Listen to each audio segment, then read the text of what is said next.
Y seguimos con más en Caracol ahora y llegó el momento de hablar de temas de salud, pero en especial del detox mental. Se dice que hace referencia a un proceso de desintoxicación de situaciones o emociones que provocan un deterioro en el bienestar de una persona. En este caso, significa volver a encontrar un equilibrio para seguir funcionando en las mejores condiciones. Pero, ¿esto en verdad puede ayudarnos con esa salud mental? Pues nos detenemos acá y saludamos a René Bautista, él es psicólogo y especialista en el comportamiento. René, bienvenido a Caracol ahora, ¿cómo ha estado? Hola Julián, buenas tardes. Muchísimas gracias por acompañarnos. René, ya como un contexto sobre esto, pero quiero que usted me ayude a definir bien qué es el detox mental y de verdad esto nos funciona para encontrar ese equilibrio que muchas veces nos cuesta encontrar. Bueno, voy a tomar tu pregunta por partes y creo que lo primero que vale la pena hacer es, como tú dices, como tratar de entender de qué se trata esto y tratar de encontrar como una definición del asunto, y porque aquí hay una serie de cosas que son muy importantes de aclarar antes de meternos directamente en el tema, y es, ah, la gente usualmente no comprende muy bien de qué se trata lo mental, y eso me parece que es muy importante. O sea, la mente, a pesar de que uno no lo crea, no es el tipo de cosa que en realidad se pueda intoxicar o desintoxicar. La mente no es una palabra que se refiera al cuerpo, ni siquiera al cerebro. Eso es otro malentendido muy frecuente. Lo que en realidad llamamos mente son como ciertos patrones más o menos complejos de comportamiento, y el comportamiento, o sea, lo que hacemos, no se puede intoxicar o desintoxicar. Entonces, si yo levanto esta mano, yo no puedo decir, ay, se intoxicó esta levantada de mano o se desintoxicó esta levantada de manos. Entonces, pensar que la mente se intoxica o se desintoxica, o también pensar que se enferma o que tiene salud, es como pensar que la mente, que uno puede salir de la casa y encontrarse a la mente tomándose un cafecito en la esquina o cruzando una calle, ¿sí? Este tipo de narrativas no son narrativas científicas sobre lo mental, y aquí hay que tener mucho cuidado sobre este tema. Son más bien como narrativas de sentido común y de personas que lamentablemente hablan sobre ciertas cosas que creen saber, pero que en realidad no conocen muy bien. Todo el mundo, tú sabes, que se cree psicólogo, o que todo el mundo cree que la psicología es básicamente un discurso de sentido común, y aquí hay que tener mucho cuidado. O sea que, en términos generales, mi primera recomendación es: no hablemos de intoxicación ni de desintoxicación mental, porque estamos equivocando por allí el camino. Pero entonces, bueno, digamos que yo precisamente lo dije al inicio porque generalmente o popularmente es lo que uno habla, pero digamos, ¿por qué asociamos eso con la mente? Es decir, esa palabra o ese término desintoxicación. ¿De qué otra manera entonces lo podríamos definir? Ya usted nos daba como un parámetro, pero eso para más claridad de los usuarios, para que desde ya comencemos a utilizar bien el término y no se preste para confusiones o terminologías que no son las adecuadas. Claro, es que, mira, esto en realidad tiene una historia muy larga, y además está grabada como por una especie de moda y de marketing, que básicamente consiste en que a la gente le ha parecido buenísimo imaginarse que la mente es como otro cuerpo que vive en una dimensión paralela e imaginaria a mi cuerpo físico. Entonces, lo que ha pasado a partir de esta lógica es que uno supone que lo que le pasa al cuerpo, entonces le parece chéverísimo atribuírselo a la mente. Entonces, si el cuerpo se enferma, entonces la mente también. Si el cuerpo se sana, entonces la mente también. Si el cuerpo se intoxica, entonces la mente también. Si yo puedo ayunar con mi cuerpo, entonces mi mente también puede ayunar, y así sucesivamente. Entonces, esos discursos son muy peligrosos porque no son discursos técnicos, y no son discursos que en realidad tengan una base sólida en la investigación científica. Si tú, por ejemplo, haces una búsqueda en una base de datos de artículos científicos, no te vas a encontrar el concepto de desintoxicación o de intoxicación mental por ningún lado. Entonces allí tenemos que ser muy cuidadosos. Esto en realidad, lo que la gente quiere decir pues con esta expresión y con este término, tiene que ver obviamente con cosas como la tranquilidad, el equilibrio, lo que pudiéramos llamar un poco la estabilidad emocional, etcétera. Pero digamos que no necesitamos, de alguna manera, una nueva palabra, una nueva expresión, un nuevo término para hablar de algo que es más o menos puro y físico sentido común. O sea, todos sabemos que tenemos que descansar, todos sabemos que tenemos que parar muchas veces de lo que usualmente nos agobia, todos sabemos que tenemos que tener hobbies, etcétera, pero no hay que ponerle nombres raros a eso, y no hay que ponerle nombres raros a lo que, a lo que ya sabemos, y mucho menos disfrazarlo de un discurso científico, de un discurso técnico, porque allí es donde empezamos a correr riesgos, donde la gente, por ejemplo, malintencionada puede empezar a cobrarnos dinero por supuestos procesos de desintoxicación mental, espiritual, y es allí donde corremos el riesgo más complicado. Es importante hacer ese llamado que usted realiza ahí. Pero digamos que con base en lo que usted menciona, René, podríamos decir de pronto quizás que cuando necesitamos tener la mente tranquila, con calma, quiere decir que de pronto, usted me corregirá, ya que lo tenemos acá, podemos hablar de que quizás nuestros pensamientos nos tienen un poco saturados, lo que llamamos sobrepensar las cosas también. Pues mira, hay muchas formas de abordar este problema, ¿no? Es decir, de lo que suponemos que es como un agobio, un cansancio, como tú dices, un sobrepensamiento, esto de sentirnos un poco abrumados por las demandas de nuestra cotidianidad, etcétera. Pero digamos que aquí lo importante es justamente casi que lo contrario que está implicado en el discurso de la desintoxicación mental. O sea, nosotros podemos sentirnos bien, regular o mal cuando estamos atravesando alguna situación, pero aquí lo importante es que tengamos muy claro que sentirnos mal, sentirnos abrumados, incluso sentirnos cansados, agobiados, eso no es equivalente a estar intoxicado en el sentido en el que no se trata de tener una condición que sea perjudicial en sí misma. Eso es muy importante que lo tengamos claro. No se trata de algo que debamos huir, ¿sí? Algo que debamos eliminar de nuestras vidas.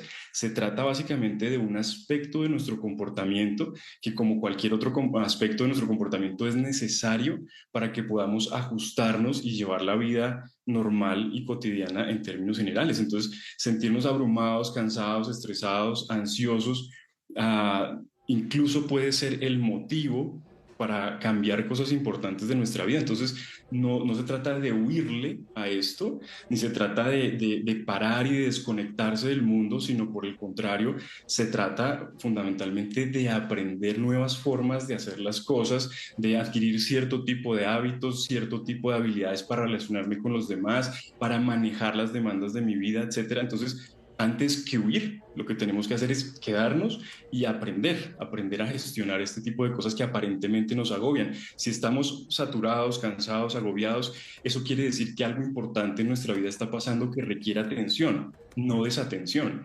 No huirle, sino enfrentarlo, asumirlo y entenderlo para poderlo gestionar correctamente. Mire, René, que eso que usted menciona me parece muy válido, sobre todo porque le coloco mi caso, yo entro por las noches a TikTok y me salen muchas cosas de salud mental y demás, y siempre es como, si no quieres estar en ese lugar, oye, si te sientes agobiado, sal de ahí. Y esto que usted menciona de, como se dice popularmente, usted me perdona la expresión, como de coger el toro por los cachos y enfrentar las cosas, creo que vale la pena mencionarlo acá porque es verdad, muchas veces cuando nos sentimos tan frustrados, tan agobiados que decimos no más, lo que queremos es como yo me voy, yo no quiero estar acá, pero ese discurso va muy contrario con lo que nos dice usted, que es el experto en el tema, afrontar la situación y cómo hacerlo, cómo gestionar esas cosas cuando nos sentimos agobiados, que requieren atención esas cosas y no oírlo, de qué manera lo podemos enfrentar. Esto basado en ese discurso que nos aparecen como mejoruchi, cómo enfrentar esas cosas. Claro. No, y mira que lo que dices es muy importante y antes de responderte la pregunta central de tu intervención, quiero profundizar en algo que tú dices y es, ojo, porque muchas veces cuando uno huye trata de no coger el toro por los cuernos, como tú dices, sino tratar de evitar, ah, genera muchas veces más problemas de los que está tratando de evitar. Digamos, al menos la investigación que se hace en algunos ámbitos de la psicología muestra que las personas que adquieren patrones sistemáticos de comportamiento evitativo de este tipo de sentimientos o de situaciones no deseadas, luego tienen serios problemas para ajustarse a su vida cotidiana, tienen muchas dificultades para solucionar problemas en la vida cotidiana en ciertas condiciones y además para tomar decisiones. O sea que esto en realidad a veces puede causar más perjuicios que beneficios. O sea, si dejamos de prestarle atención a los aspectos importantes de nuestra vida, dejamos de aprender a resolver eso. Entonces, aquí lo importante es no aprender a escapar, sino aprender a solucionar. Entonces, una cosa es alejarme de mi celular 3 días porque me agobian los chats del trabajo o del conjunto residencial o lo que fuera, pero otra cosa muy diferente es decir, oiga, esto me está agobiando, ¿cómo lo voy a resolver? Y buscar estrategias y maneras en las que yo pueda, por ejemplo, desde mi rol, promover buenas prácticas de comunicación en mi trabajo o en mi conjunto residencial, ¿no? Entonces, además tenemos que tener en cuenta que no todo el mundo puede simplemente desconectarse de las cosas y ya, o sea, las demandas apremian muchas veces y depende de las condiciones que tienen las personas. Entonces, aquí se trata más bien como de aprender cierto tipo de habilidades, por ejemplo, de comunicación asertiva, para poderle decir a los demás, hey, hasta aquí, muchas veces técnicas de solución de conflictos, incluso formas de relacionarnos mejor, asertiva y empáticamente con los demás. Y aquí el punto es, mire, si usted se siente muy agobiado y si siente que esto se le sale de las manos y que usted no puede, por ejemplo, generar ese tipo de límites con las personas, etcétera, no huya, no se desconecte, vaya a psicoterapia, o sea, busque un profesional de ayuda en este contexto que le pueda ayudar con sus propios problemas, enseñándoles técnicas para que ustedes puedan resolver esos problemas cotidianos de vida. Aquí de nuevo el punto es que es muy importante hacer un llamado y mostrarle a la gente que el psicoterapeuta no es como el médico, entonces uno no debe consultarlo cuando uno esté enfermo o cuando se sienta enfermo o cuando se crea que está enfermo, no, uno tiene que consultar a un especialista en psicoterapia cuando necesita aprender cosas. El rol es un poquito más parecido al del profesor que al del médico. Entonces, mi sugerencia es trate de gestionarlo por sus propios medios, trate de poner límites, de generar hábitos que le permitan tener tiempos de descanso, tiempos de conexión efectiva, pero tiempos de descanso y de conexión efectiva con otras cosas. Pero si siente que las cosas se le salen de la mano, busque ayuda en un profesional de psicoterapia para que le enseñe ese tipo de habilidades para que pueda generar esos límites y esas dinámicas que de alguna manera lo están sobrepasándolo, pues usted las pueda controlar. Exactamente, entre esa respuesta que dio usted, René, hay algo que me llama la atención, es la habilidad de comunicación asertiva, que también es como esas frases que quizás muchos influenciadores o personas que se dedican a hacer contenido en redes relacionadas con salud mental, pues mencionan ahí. Pero muchas veces, quizás, no sé si también compartas tu opinión, la comunicación asertiva puede convertirse en un arma de doble filo. ¿Por qué? Porque quien comunica expresa cómo se siente, dicen que son rudos o son muy fuertes, y quienes no, se les trata que son débiles. ¿Cómo hacer ahí entonces para encontrar ese equilibrio que estamos hablando, para poder expresar las situaciones y no huir de ellas en el tema de comunicación asertiva, René? Claro, es que de alguna manera el mismo concepto de comunicación asertiva te indica que tú puedes de alguna manera, voy a decirlo así, como calibrar el tipo de cosas que dices de acuerdo con tu propósito, pero también de acuerdo con tu audiencia. Entonces, la persona que logra comunicarse asertivamente es alguien que logra expresar su punto de vista de manera respetuosa, de forma tal que logra que el otro le entienda realmente cuál es su propósito, y no genera un problema que antes no existía o no agrava un problema a través de su intervención. Entonces, obviamente por eso es una habilidad que toca aprender cómo hablar, toca aprender cómo calibrar ese discurso en función de la audiencia, toca aprender cómo calibrar el discurso en función del propósito, del contexto, porque no es algo que simplemente ocurra naturalmente. De hecho, por el contrario, estamos muy acostumbrados a hablar de una manera muy poco asertiva.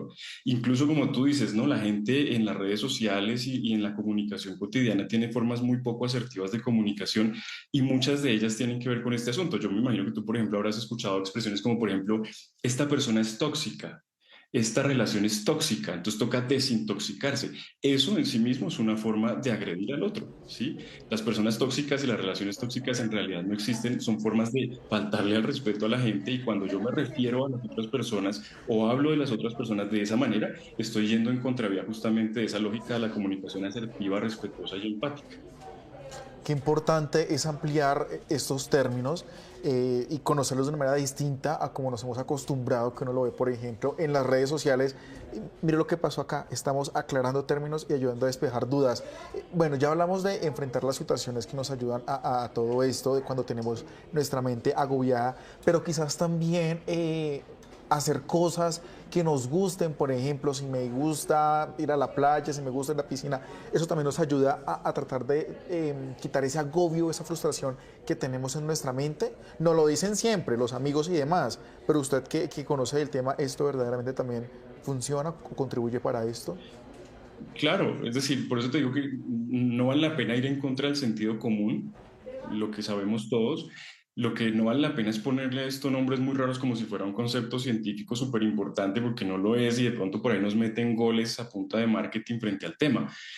Pero lo que tú dices es cierto, por supuesto, todos sabemos lo que nos gusta y lo que nos de alguna forma nos despeja, nos desestresa. Hay gente que juega fútbol, hay gente que va al gimnasio, hay gente que viaja, hay gente que escucha música, etcétera. Y es importante que todos, dentro de nuestras propias condiciones, logremos identificar esas cosas que nos dan un poco de satisfacción, pero que también aprendamos a manejar la frustración, porque es que no siempre se puede. O sea, yo en este momento quisiera estar en la playa, pero pues no puedo, tengo que trabajar mañana. Entonces, ¿cómo voy a manejar esa frustración y cómo voy a dejar de añorar lo que no necesariamente tengo y cómo no voy a, más bien, cómo aprendo a que eso no me agobie más de lo que debería agobiarme?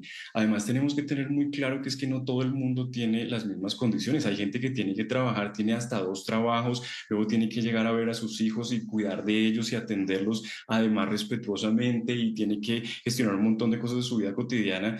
Y entonces no es justo venderle el tema en términos de desconéctese, porque la gente que no se puede desconectar se va a frustrar más y va a pensar que está haciendo cosas incorrectas o que su vida es peor, y eso puede generar incluso problemas de, entre comillas, de salud mental. Entonces tenemos que tener en cuenta siempre las condiciones de la persona, las condiciones que atraviesa o que le rodean, y cada persona, por supuesto, puede tratar de pensar qué es lo que tiene a la mano y qué es lo que tiene al alcance, y buscar cómo en su cotidianidad puede de alguna manera incorporar ese tipo de cosas siempre, pero además tratar de poner límites, por ejemplo, con el trabajo, pero también Sí, aprender señor. prácticas parentales efectivas, etcétera. Que eso de alguna manera le ayuda a uno a bajar el estrés y la necesidad de tener que desconectarse.